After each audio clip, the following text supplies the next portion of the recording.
I'm going to show you how to use and play a hide and seek game board in your online classroom. You are here because you are ready to create an engaging classroom for your online students so they keep coming back, and you're ready to gamify your classroom so your classes stand out from the rest.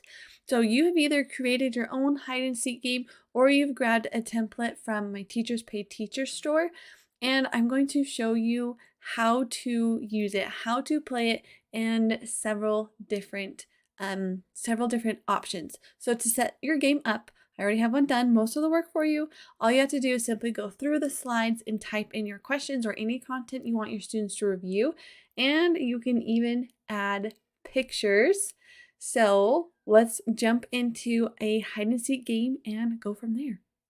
Here is our hide and seek game board. So you have a scene created, and all of these objects or these pictures are clickable. So when I play with my students, I'm going to click this slideshow button so it presents full screen. That way I don't have to move anything, nothing like that. I just have to click on it. I click on this cloud, it's going to disappear, and my question is going to pop up behind it. Now mine's multiplication, but this could be, what is this letter? What is the answer to addition, subtraction problem? You could type in a few words and make them small in this little box. I do have another option if you do want to type in a sentence, how that works, because yes, this is a tiny question. So here's how I would play with my students. If I had a group of students, I would split them into groups. I would go and I would just rotate through who gets to pick an answer or pick the question, and then vice versa, keep going so everyone gets a turn to pick. So team 1 picks a cloud and they get 5 times 3, for example. They all have to answer it. The team, give them a second to think about it, and then they can shout it out loud, write it down, and they can show it to you on a whiteboard or a piece of paper, put it in the chat box. I want them all to answer the question. And rule 2 that I have when I'm playing with teams is they have to agree on the answer. Because they might come up with a different answer. They might think the capital of Utah is 2 different things. That team has to agree on the answer before I move on. So that's everyone answers and they have to agree on the answer. That's how I play. Once they answer it, then and they get it correct, then it's like a point for them. And then it's the next person's next team. One person picks whatever object they want to look behind, everyone answers it, everyone has to agree on the answer. We're going to keep going until all of the hidden or the pictures have been clicked on.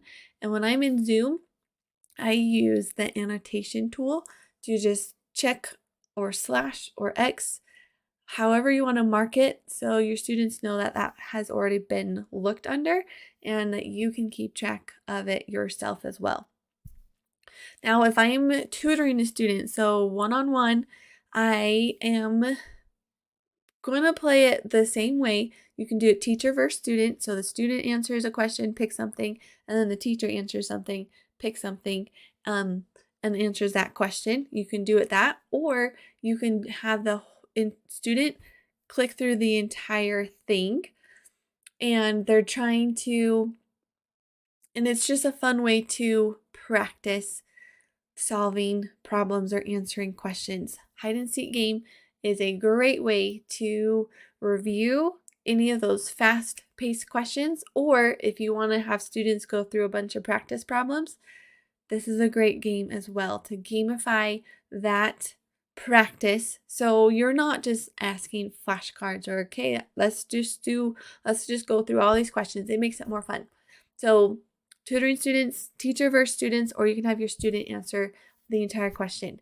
Now here's the fun element to make it a little more fun. There is a hidden image behind some of my pictures. So what I mean by that, I have in this cloud, or behind, I think it's behind this tractor,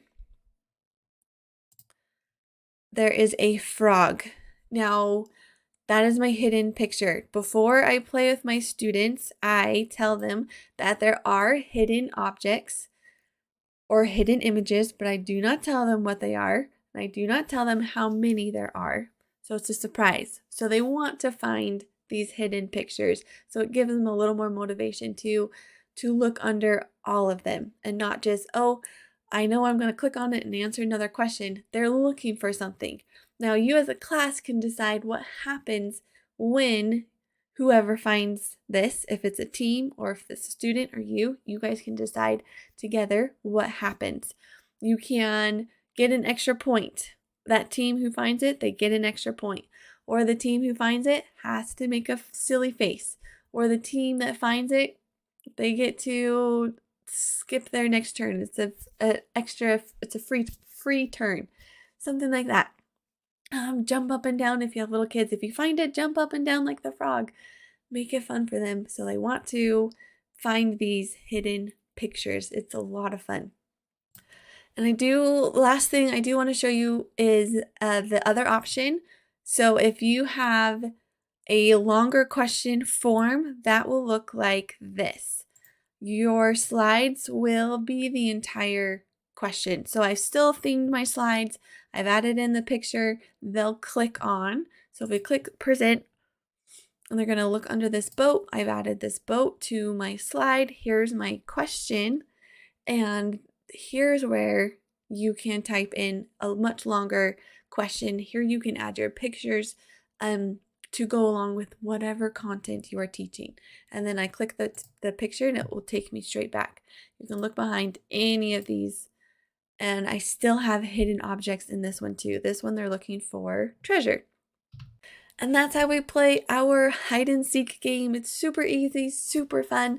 Again, if you want those ready-made templates for you, just head to my Teachers Pay Teachers shop, the Edtech Wizard, and you are good to go to add in your review questions, your practice questions, and you could start using that game in your classroom today.